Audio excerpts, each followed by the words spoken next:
दोस्तों हमने पहला क्विज लिया है और बहुत अच्छा आप लोगों का रिस्पांस आया है और इस रिस्पांस में मैं आपको क्वेश्चंस को डिटेल सॉल्यूशन के साथ बताने वाला हूं। सिर्फ ABCD नहीं बताऊंगा, डिटेल सॉल्यूशंस हर एक क्वेश्चंस का होगा। तो पहला क्वेश्चन था a particle is moving in a circular path of radius r। Hindi में भी बताऊंगा और जो क्विज में टॉप किया है उसका नाम कम्युनिटी पोस्ट में डालूंगा मोटिवेशंस के लिए। उसके साथ 1 GB डेटा उसको गिफ्ट दिया जाएगा। तो क्विज में आपका लर्निंग भी होगा, उसके बाद आपका अर्निंग भी होगा, मोटिवेशन मिलेगा, गिफ्ट मिलेगा और डिटेल सॉल्यूशन मिलेगा। तो डिटेल सॉल्यूशंस में देखिए क्वेश्चंस कह रहा है एक पार्टिकल है, पार्टिकल मतलब कोई भी चीज मूव कर रहा है सर्कुलर पाथ में, मतलब सर्किल में मूव कर रहा है, उसका रेडियस r है। जिस सर्कुलर ऑर्बिट में मूव कर रहा है पार्टिकल उसका रेडियस r है। रेडियस मतलब त्रिज्या, वृत्त की त्रिज्या r वाले पाथ पे एक पार्टिकल यहां से मूव करके यहां आया। The displacement after half a circle, यहां देखने वाली बात है कि हाफ अ सर्किल बोला है कि डिस्प्लेसमेंट कितना होगा जब ये वृत्त पे आधा पे आया यहां पे, तो डिस्प्लेसमेंट कितना हुआ। देखिए दूरी तो उसने ये यहां से यहां तय किया, लेकिन डिस्प्लेसमेंट ये r प्लस ये r, तो r प्लस r मिलकर 2r हो जाएंगे। तो पहले का आंसर सी होगा। क्या होगा? सी होगा। r प्लस r 2r, तो डिस्प्लेसमेंट 2r। अब मैंने आपको बताया था कि डिस्प्लेसमेंट क्या होता है, विस्थापन होता है, और डिस्टेंस क्या होता है, दूरी होता है। एक एग्जांपल लेते हैं छोटा सा। आगरा से कोई दिल्ली जा रहा है तो रास्ते सीधे भी हो सकते हैं, या आगरा से पहले चले गए अलीगढ़ और अलीगढ़ के बाद फिर गए दिल्ली, या आगरा से चले गए हरियाणा, HR शॉर्ट फॉर्म में लिख देता हूं, हरियाणा गए उसके बाद वो दिल्ली चले गए। तो हुआ यूं कि अगर आगरा से डायरेक्ट दिल्ली जाते सीधा रास्ता से मथुरा रोड से, तो यहाँ 100 किलोमीटर हम मान लिए एग्जाम्पल के, भले वो 200 हो, 100 हो, 80 हो, मैंने मान लिया 100 आसानी के लिए।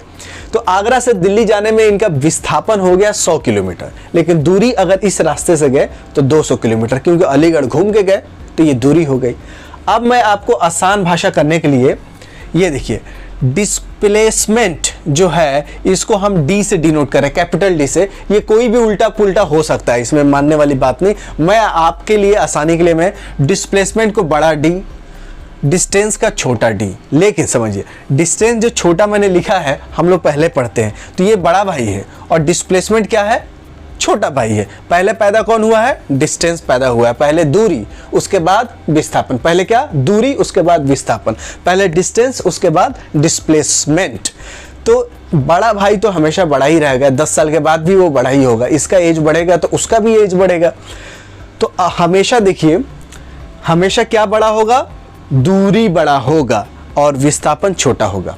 दूसरा क्वेश्चन उसी बेस पे है कि the numerical ratio of displacement and distance. Displacement मतलब क्या है, विस्थापन, और डिस्टेंस मतलब दूरी। रेशियो मतलब समझ लीजिए बट्टा, इतना बट्टा इतना।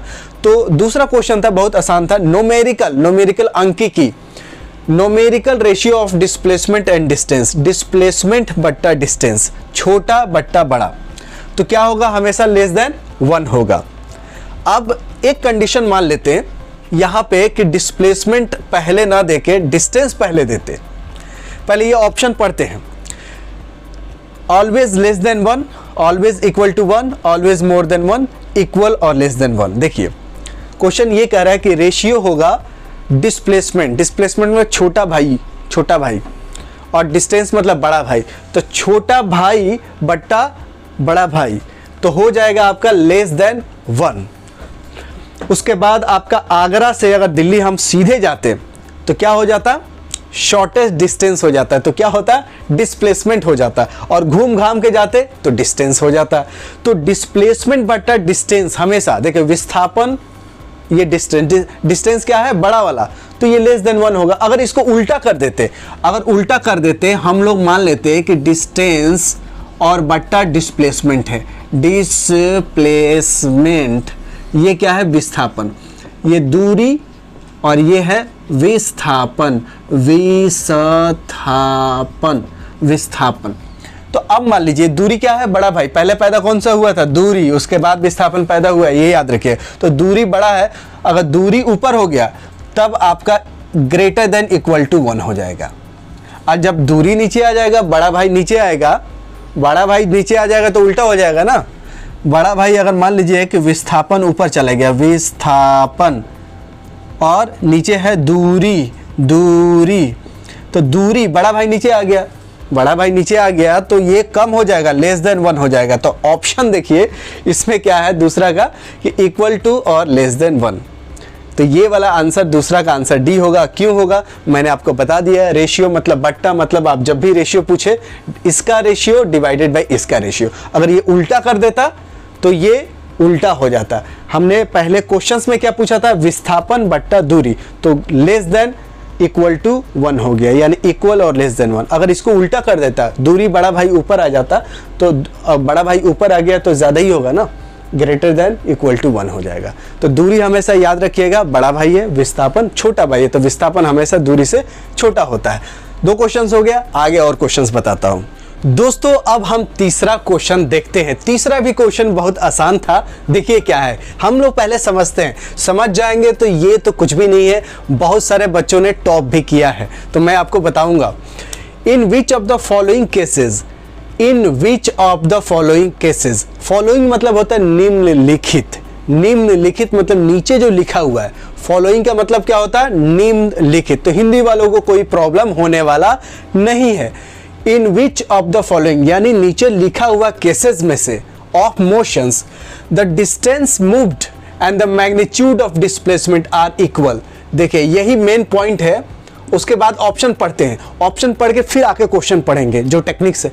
If a car is moving on a straight road, if the car is moving in circular path, the pendulum is moving to and fro, the earth is revolving around the sun। देखिए कह रहा है कि नीचे लिखी हुई cases में, किस केस में, ये 4 केसेस जो लिखी हुई है, इस कौन से केस में डिस्प्लेसमेंट और डिस्टेंस इक्वल हो जाएगा। देखिए हमेशा इक्वल तभी होगा जब स्ट्रेट रोड होगा, स्ट्रेट लाइन होगा।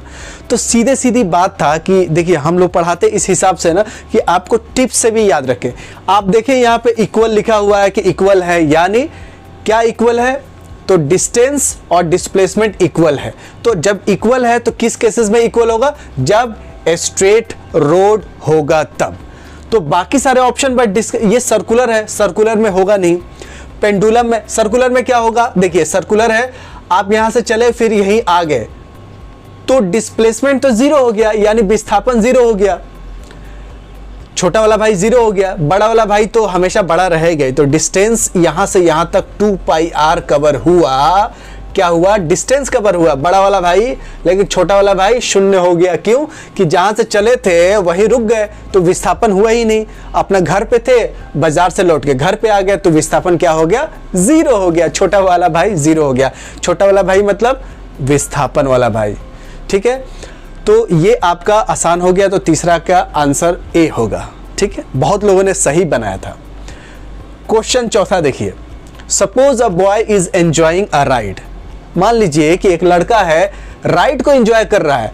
कहां पे, Mary go round. Mary go round क्या होता है, झूला आप लोगों ने देखा होगा, इसमें बहुत सारे लटके हुए झूले होते हैं जो घूमते रहते हैं। ये झूले ऐसे होते हैं और ये मेले ओले में आते हैं और बीच में ये घूमते रहते हैं झूले। ठीक है, या ऐसा कोई ऐसा ब्रिज जैसा बना रहता है, इस पे बैठने वाला भी रहता है और ये चक्कर लगाते रहता है। इसको बोलते हैं मैरी गो राउंड। मतलब कोई भी चीज़ चले फिर वहीं पे आ जाए, उसको बोलते हैं merry go round. Which is moving in a constant speed of 10 metre पर सेकेंड। ये बड़ा इंपॉर्टेंट है। रेट पेन यूज़ करने का मतलब ये है कि इंपॉर्टेंट है। It implies that the boy is, question पढ़ेंगे, ऑप्शन पढ़ेंगे, फिर क्वेश्चन पढ़ेंगे। यही तरीका होना चाहिए ऑब्जेक्टिव क्वेश्चन सॉल्व करने का। At rest, moving with no acceleration, in accelerated motion और मूविंग विथ यूनिफॉर्म वेलोसिटी। तो एक बॉय है, मान लीजिए एंजॉय कर रहा है राइड, जैसे बाइक राइड करते हैं उसी तरह मैरी गो राउंड पे एक बच्चा है जो झूला पे बैठा है और घूम रहा है। कांस्टेंट स्पीड, स्पीड दिया हुआ है और कांस्टेंट भी लिखा हुआ है, यही कंफ्यूज करने के लिए दिया गया है। It implies that boys is, boys क्या है, रेस्ट पे है, रुका हुआ है। अरे मूव कर रहा है तो रुका हुआ तो होगा ही नहीं, तो ये कैंसिल हो गया। मूविंग विथ नो एक्सेलरेशन, अरे ये भी कैंसिल हो गया। 2 ऑप्शन है बड़ा close. Moving with uniform velocity, बहुत लोग समझ जाएंगे कि झूला है और स्पीड कांस्टेंट है दोस्तों मेन जो कंफ्यूजन यही है कि यहाँ पे दे रखा है 10 मीटर पर सेकेंड, और 10 मीटर पर सेकेंड देखते हुए बच्चे कौन सा टिक करेंगे, मूविंग विथ यूनिफॉर्म वेलोसिटी। तो एक्चुअल में जो इसका आंसर होगा चौथा का वो होगा सी, इन एक्सीलरेटेड मोशन। ये क्यों हुआ, क्योंकि झूला झूल रहा था तो इसका डायरेक्शन जो था वो कंटिन्यूसली चेंज हो रहा था, कभी ऐसा कभी ऐसा कभी ऐसा कभी ऐसा। अगर डायरेक्शन चेंज नहीं होता और स्पीड कांस्टेंट रहती तो ये आंसर होता, लेकिन एक्सीलरेटेड मोशन इसलिए हुआ कि कांस्टेंट स्पीड है लेकिन डायरेक्शन क्या है, डायरेक्शन चेंज हो रहा है, डायरेक्शन सेम नहीं है, इसीलिए ये एक्सेलरेटेड मोशन में होगा। तो जब भी ये झूला होगा, कोई झूलता होगा जिसको मैरी गो राउंड बोलते हैं, तो ये हमेशा एक्सेलरेटेड मोशन में होगा। पांचवा देखिए बहुत आसान क्वेश्चन है, slope of velocity time graph gives. Slope मतलब जहां भी आएगा तो आप समझ जाइएगा बट्टा होता है। जब भी स्लोप की बात होगी तो बट्टा की बात होगी, जब भी रेशियो की बात होगी तो बट्टा की बात होगी। तो slope of velocity of time, सीधा सीधी सवाल है, दो फॉर्मूले याद रखने हैं आपको कि एक्सीलरेशन इक्वल टू होगा वेलोसिटी अपॉन टाइम, और वेलोसिटी इक्वल टू होती है डिस्टेंस अपॉन टाइम। डिस्टेंस को एस से डिनोट करते हैं, वी से क्या है, वेलोसिटी है, टी टाइम है, ए एक्सीलरेशन, वी वेलोसिटी है। तो ये दो फॉर्मूला याद रखेंगे कि तो आपको बहुत सारा क्वेश्चंस बन जाएगा। तो slope of velocity time graph क्या होगा, एक्सीलरेशंस होगा, v upon t equal to a. तो पांचवा का सी आंसर होगा। अब चलते हैं छठवां क्वेश्चंस पे। दोस्तों अब हम छठवां क्वेश्चंस का आंसर देखते हैं। छठवां क्वेश्चंस क्या कह रहा है, ये भी बहुत आसान है। From the given VT graph, VT graph दे रखा है, वी क्या है वेलोसिटी, टी क्या है time, V velocity T time, graph दे रखा है। ग्राफ आप देख सकते हैं ये है वी टी, ठीक है। It can be inferred, infer मतलब इस ग्राफ से आपको क्या देखने को मिल रहा है, दैट द ऑब्जेक्ट इज, क्या यूनिफॉर्म मोशन में है, क्या रेस्ट में है, क्या नॉन यूनिफॉर्म मोशन में है, या मूविंग विथ यूनिफॉर्म एक्सीलरेशन। ठीक है, चार ऑप्शन है। कभी भी आपको कोई भी क्वेश्चन बनाना है तो पहले ऊपर वाला एक क्वेश्चन पढ़िए, उसके बाद ऑप्शन पे तुरंत है फिर से जाइए उस पे। अब कह रहा है वीटी ग्राफ है और इससे आपको क्या पता चलता है कि ये यूनिफॉर्म मोशन में है या नॉन यूनिफॉर्म में है या रेस्ट पे है या मूविंग विथ यूनिफॉर्म एक्सीलरेशन। तो देखिए ये वेलोसिटी क्या है, कांस्टेंट है, तो एक्सीलरेशन इक्वल टू होता है change in velocity in change in time, v open t। तो अब वेलोसिटी क्या है, कांस्टेंट है, वेलोसिटी कांस्टेंट है तो एक्सीलरेशन वाला तो चीज़ें कट गई, और वेलोसिटी कुछ ना कुछ फिक्स है। मान लीजिए कि मैं मान लेता हूं कि आपका बाइक चलता है 40 किलोमीटर पर आवर के हिसाब से, ठीक है, बाइक चल रहा है, तो ये तो हर टाइम पे, जैसे यह 0 मान लीजिए, 5, 10, 15, तो हर समय पे देखते हैं स्पीड बिल्कुल आपका कांस्टेंट है। तो स्पीड कांस्टेंट है, इसके मतलब ये है कि आप यूनिफॉर्म मोशन में हैं। रेस्ट तो नहीं है क्योंकि स्पीड है तो ये भी कट गया। एक्सीलरेशन नहीं है क्योंकि चेंज ऑफ वेलोसिटी नहीं है, वेलोसिटी बिल्कुल कांस्टेंट है, बिल्कुल स्ट्रेट लाइन है, तो एक्सीलरेशन भी कट गया और वेलोसिटी का कुछ ना कुछ वेलोसिटी है यानी चल रहा है, तो रेस्ट वाला कट गया, दो बचा। दो में से देखिए यूनिफॉर्म मोशन है यानी स्पीड क्या है, कांस्टेंट है। सातवां क्वेश्चन देखिए, सातवां क्वेश्चन देखिए, ये भी आसान है। Area under VT graph represent a physical quantity which has unit. अब वीटी ग्राफ बना लेते हैं। एक देख लीजिए वी है और ये टी है, वीटी ग्राफ मैंने बना लिया, ये देखिए ये वी है ये टी है, इसका ग्राफ बन गया। अब इस ग्राफ में आप देख सकते हैं ये मैंने एक सेक्शन ले लिया है, आप भी ले सकते हैं कोई सा भी, और टाइम को हमने सेकंड में रिप्रेजेंट किया है और वेलोसिटी को मीटर पर सेकंड में।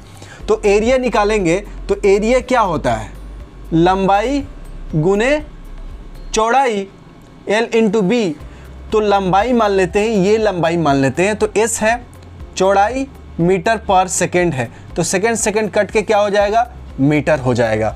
तो ये देखिए ये कितना आसान क्वेश्चन था कि area under VT graph represents a physical quantity which has क्या यूनिट, बी आंसर हो जाएगा इसका, मीटर आया। जब भी वी और टी ग्राफ में एरिया के निकालने की बात करें तो आप वी टी का यूनिट से मल्टीप्लाई कर देंगे तो एरिया निकल जाएगा।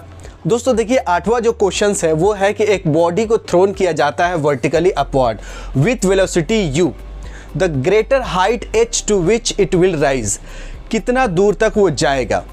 ए आंसर दिया है, बी है, सी है, डी है। अब देखिए, अब हमारे पास इसमें इंपॉर्टेंट चीज़ें क्या है कि 3 इक्वेशंस है, 1, 2 और ये 3 इक्वेशन है ऑफ मोशंस। सिर्फ मोशंस में, क्योंकि मोशन का टेस्ट था, तो मोशन का जो इक्वेशंस है वो 3 ही है।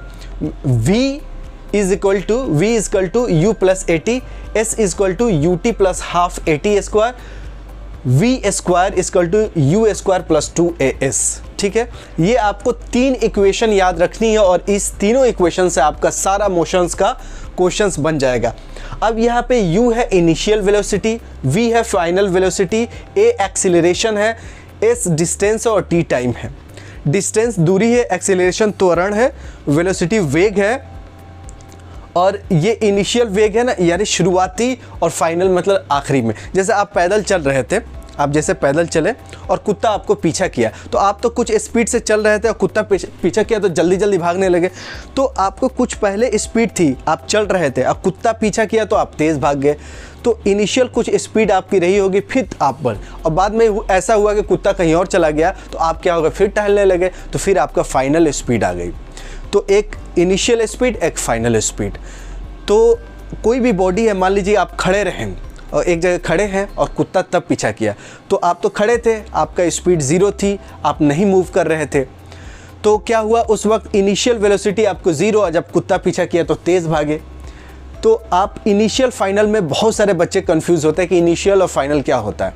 मतलब जब प्रक्रिया शुरू हुई थी तो वो आप कहीं चल रहे थे या रुके हुए थे। आपके मतलब कुछ मशीन भी हो सकता है, इसके मतलब कार भी हो सकती है, बाइक भी हो सकती है, कुछ भी हो सकता है। लेकिन मैं आपका एग्जांपल इसलिए दे रहा हूँ कि आसानी से आपको समझ में आ जाए कि आप कुत्ते और इंसान, हर गली में कुत्ते गांव में मिलेंगे ही और इंसान भी मिलेगा, और भगाते भी हैं कुत्ते अनजान आदमी को देख के। तो आप मान लीजिए चल रहे थे, तो पहले से आपकी स्पीड थी, कुत्ता आ गया और भगा दिया तो आप तेज़ भागने लगे, फिर बाद में रुक गए, फिर आपकी कुछ वेलोसिटी कम हो गई, मतलब कुत्ता भाग गया, अगर आपने भगा दिया वो कहीं और चला गया तो आपकी कुछ स्पीड हो गई। लेकिन अब मान लीजिए कोई खड़ा ही है और कुत्ता तब आ जाए, तो शुरू में तो खड़े थे, यानी उस वक्त क्या होगा, u 0 होगा, तो कहीं v 0 होगा। जैसे आप कहीं रुक गए तो फाइनल वेलोसिटी 0 हो गया, या शुरू में ही रुके थे तो u 0 हो जाए। ये 3 इक्वेशंस है। अब देखिए ये कैसे बनेगा। बॉडी थ्रोन अपवर्ड वर्टिकली, ऊपर फेंका जा रहा है तो कितना हाइट तक जाएगा।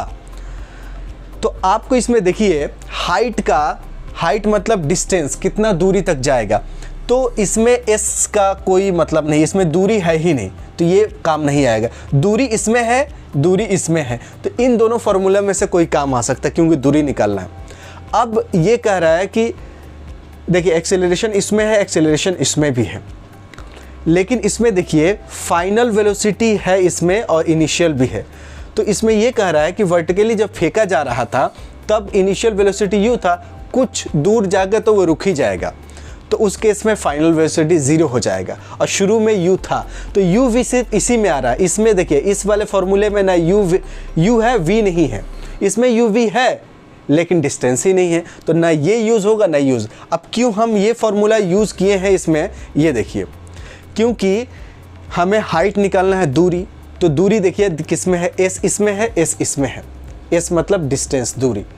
तो ये 2 फार्मूले के मैंने चूज़ किया। अब इस 2 में से चूज़ करना है कि फाइनल इनिशियल दोनों में हो, तो इसमें फाइनल इनिशियल दोनों में, इसमें नहीं है, मतलब u v इसमें है, इसमें नहीं है, तो हमने ये फार्मूला का चूज़ किया। ये फार्मूला मैंने यहाँ से उठा के यहाँ लिख दिया है, ठीक है।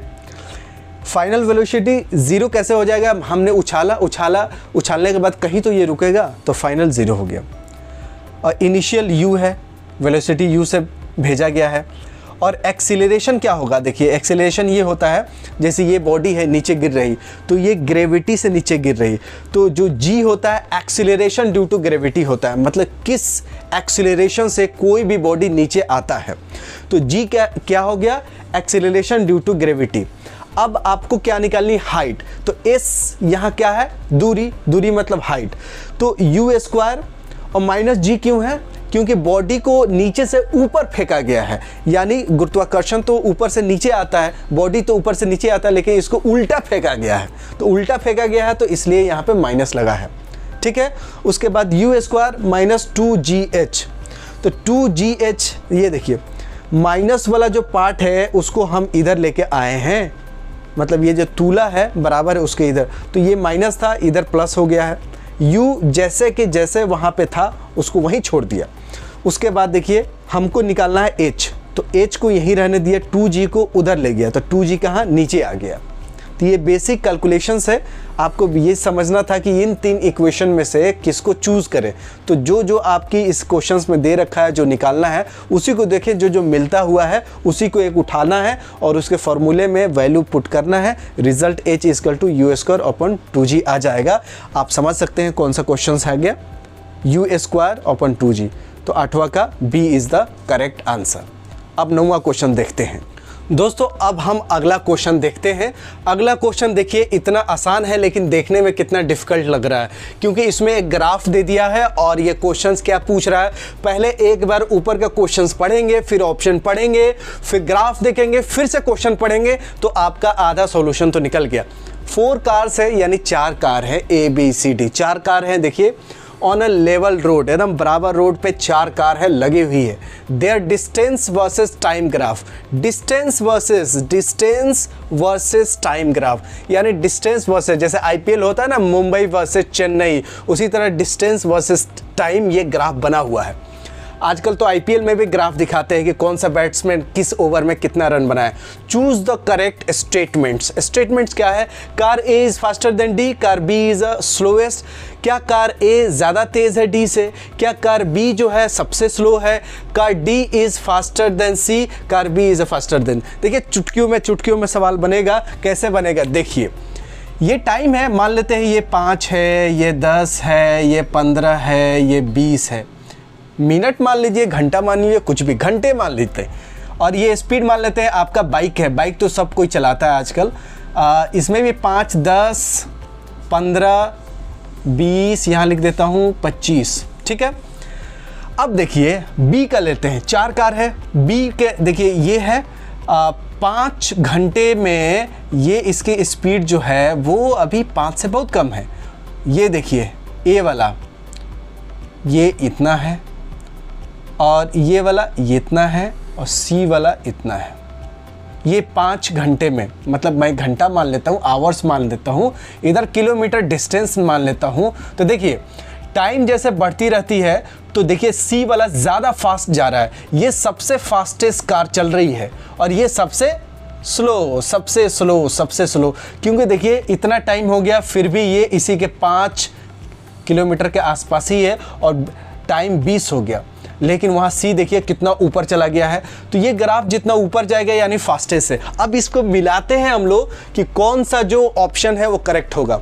Car A is faster then D, car A क्या फास्टर है? नहीं, इसमें पहला कह रहा है कि कार A जो है क्या D से फास्ट है? नहीं, कार A जो है D से स्लो है, नीचे वाला स्लो है।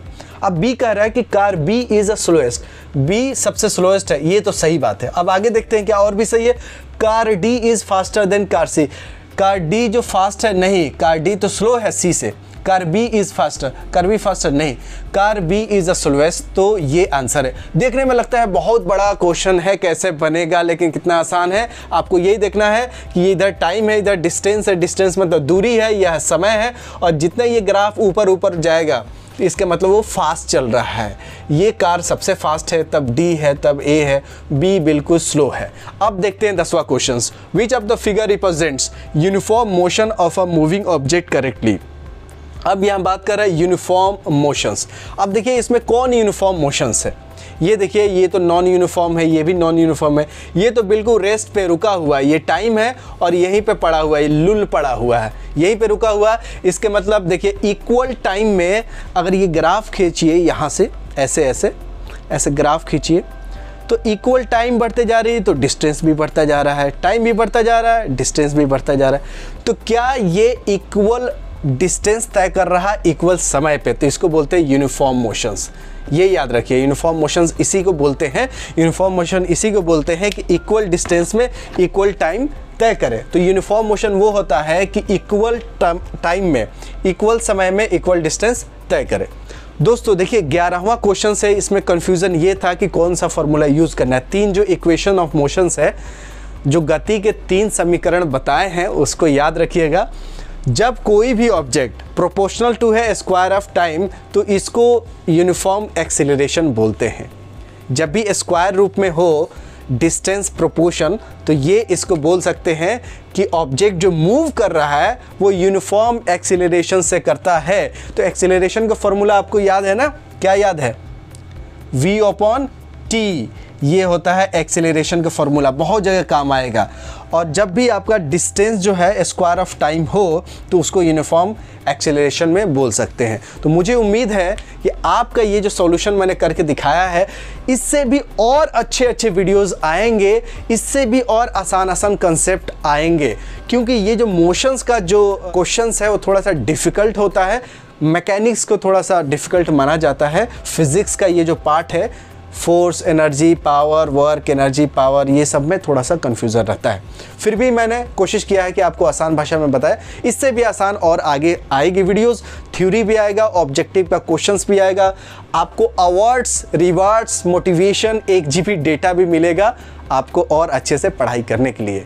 तो ऐसे यूजफुल वीडियो देखने के लिए चैनल पर नए हो तो सब्सक्राइब कर लीजिएगा, वीडियो पसंद आए तो लाइक कीजिएगा, दोस्तों को शेयर कीजिएगा और TBIT स्टडी ऐप को डाउनलोड करके सब्सक्रिप्शन लेके पढ़ाई कीजिएगा अच्छे से, तो कंपटीशन आपका आसान हो जाएगा। टीचर का काम यही है कि मुश्किल चीज़ों को आसान बताना और मुश्किल चीज़ों का आसान बताना, बनाना। और ये जो चीज़ें हैं वो तो बुक में है ही ऑलरेडी, बुक में भी है, सॉल्यूशंस भी है, टीचर के ये सामने दिखता है, रूटीन एक बना रहता, तो इसकी बात ही कुछ और होती है। तो मिलते हैं अगली वीडियो में, तब तक you take good care of yourself. जय हिंद।